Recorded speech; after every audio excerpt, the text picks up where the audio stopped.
There's a change from the center of the church being Sunday, which is important, but now the center of the church is every day. That following Christ doesn't mean just coming to church on Sunday and being faithful there. But following Christ means every day, on mission, with God, in the community, wherever we are.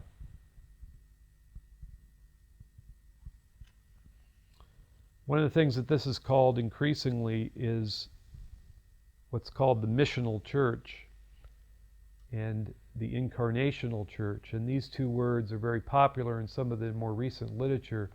The incarnation means God becoming man and God with us. And so it is that Christians are to be incarnate. We are to be with God. We are to be with people, not just our own little clique. And we're to be missional. We're to be on mission with God, not just kind of worried about ourselves and our own little church. And so I think this is really a good innovation. One of the ways I see a change here too, from the center being on Sunday to every day, is that when I was a young pastor, I thought the most important thing I did was preaching. And so I would spend half my week in an office preparing a sermon, thinking that was the key to this church growing. When our church began to plateau and wasn't growing like I thought it should, you know what I did? I spent more time preaching, more time preparing, more time on sermons. Now what I would do is I would have spent more time everywhere, every day, out with people, meeting people in the community, being involved in maybe an organization, getting out of my study, getting out of the library, interacting with people. Because the center of the church is not just Sunday, and the center of Sunday is not just the pulpit. Those are important, but we have to be on mission with God every day. One of the churches that's innovated in this way, in a very exciting way, is a church in Houston, Texas. The pastor's name is Wes Brazelton, and the name of the church is Grace Bible Church. When we moved to Austin, Texas in 1997, Wes Brazelton was the youth pastor for our kids. Large church, had 10 different pastors. He was the youth pastor. And when we got there, he was a new youth pastor, and what he began to do was on every Wednesday night, he would invite 12 high school kids to come to his house for Bible study. And my kids did that for a year. Well, during that year, West was new, and he went to the high school. And he'd have lunch with kids in the church, but also with non-Christian kids. And he got to know a lot of non-Christian kids. And so in the next year, the second year of his ministry, what he did is he'd go to lunch at the high school, he'd talk to the kids from church and their friends who were not Christians, and he'd say to one of those kids who was not a Christian, "Hey, we have a Wednesday night youth meeting. Could we meet at your house? Would you ask your parents? Zacchaeus, Zach, could we meet at your house with our youth ministry?" And the kid would go home, and oftentimes the parents would say, "Yeah, that's great. I wish we had something good for our teenage kid to do. He's all over the place, and it'd be great to have him at our house and a group of good kids." But the most important thing was that West was seeing all these non-Christian kids come to Christ because he said, "I want to belong to you." And he gave them time to believe. And he saw that life was not just about being centered in the church on Sunday, but it was every day. Now, West became a pastor in Houston. This is what he did. If you want to be a member of their church, you've come, you started to go, you're belonging, you're doing, maybe you're playing your guitar in the band, but you want to be a member, you have to go through a Bible study for a whole year of being grounded in the truths of God's Word. You have to learn about the authority of the Bible, about the person of Christ, about the gospel, about the Trinity. You have to learn about all the foundational doctrines of Christianity for a whole year. But to become a member, that's not enough. You also have to have a testimony that you trust in Christ. But to become a member, you have to agree to volunteer your time for at least a few hours a week in a secular service organization in the city of Houston. So rather than them starting a food pantry for poor people, you would be challenged to go volunteer in a food pantry. Rather than starting a counseling center, you would be encouraged to go volunteer in a counseling center out in the community. Rather than being involved in some kind of the care for hospice, you would, in creating it in the church. Hospice is a group in America that cares for people who are dying. You'd go volunteer with this organization called Hospice.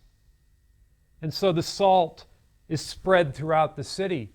And today, the last I heard, this church of 500 members is involved in 200 different service organizations all over the city of Houston, because church is not just about Sunday, it's about every day.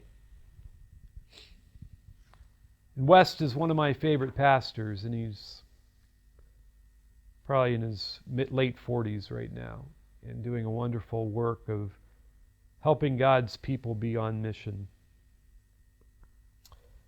There's a fifth innovation that I see that's very positive, and it goes back to our look that real churches multiply.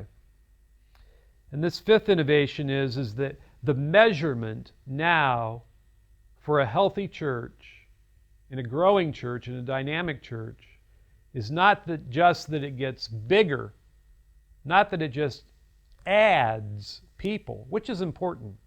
Acts 2, God added daily people to the church in Jerusalem. That's important. But the measure now is not just addition, but it's multiplication. It's that the apple tree starts another apple tree that starts another apple tree. When I graduated from seminary and was a pastor, I thought of the church as being successful if it was fruitful. And I'm sad to say that in Iowa, we never planted another church because I was thinking addition, not multiplication and reproduction. Today, as we work with 200 churches, of those 200 churches, 21 are brand new little church plants. And every one of them has been planted by one of the other churches. So our definition of a successful church is not that it just gets bigger and bigger and bigger through addition, but that this church sends off some people and starts a new church. And that church would start another church. Because the new measurement is not just addition, which is important, not just being fruitful, which is important, but also multiplying. Rick Warren is a very famous American pastor, and he is noted in a book called Viral Churches. He tells his story that when he planted Saddleback Church in California, he had a commitment that they would plant one church, at least one church every year. In the first year, the church grew pretty well. It was about 130 people. And with 130 people, they planted their first church. And as the church grew, next year they planted another church. And they have faithfully planted at least one church every year for 30 years. You see, when we give, it's given unto us. And that church is now, I don't know how many thousands of people, but always planting a new church every year. In fact, one year they even planted 17 churches in 1 year. So the future belongs to those who not only want to be fruitful, but those who want to multiply. And that's one of the innovations that I see. That the new measurement is not just addition, but multiplication. TVS Seminary is a nonprofit project. Our joint effort will bring about the common purpose of making Christian education available around the world and developing good Christian servant leaders. You have a unique opportunity to partner in this effort through your prayer and or financial support of TVS Ministry. For more information, please visit tvsseminary.com. One last innovation, and that is that good preaching, the innovation I see is that more and more people understand that good preaching is not just giving good advice. The good preaching always has to come back to the gospel. Tim Keller is a very famous American pastor. He pastors Redeemer Presbyterian Church in New York City. This church is about 20 years old. Tim Keller is one of the best known preachers in America. Written a lot of books. You can read about him on the internet and probably order his books. I think he's my favorite preacher.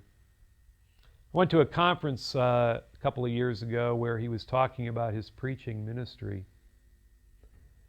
And he said that one day he asked his wife, when are my sermons really good? And when are they just kind of mediocre? And she said, well, honey,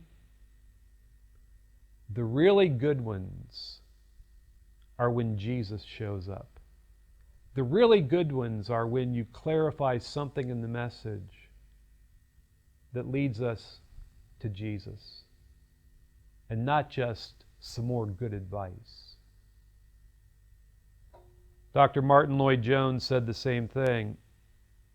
He said that advice is counsel about something that hasn't happened, but the gospel is good news about what God has done in Jesus Christ.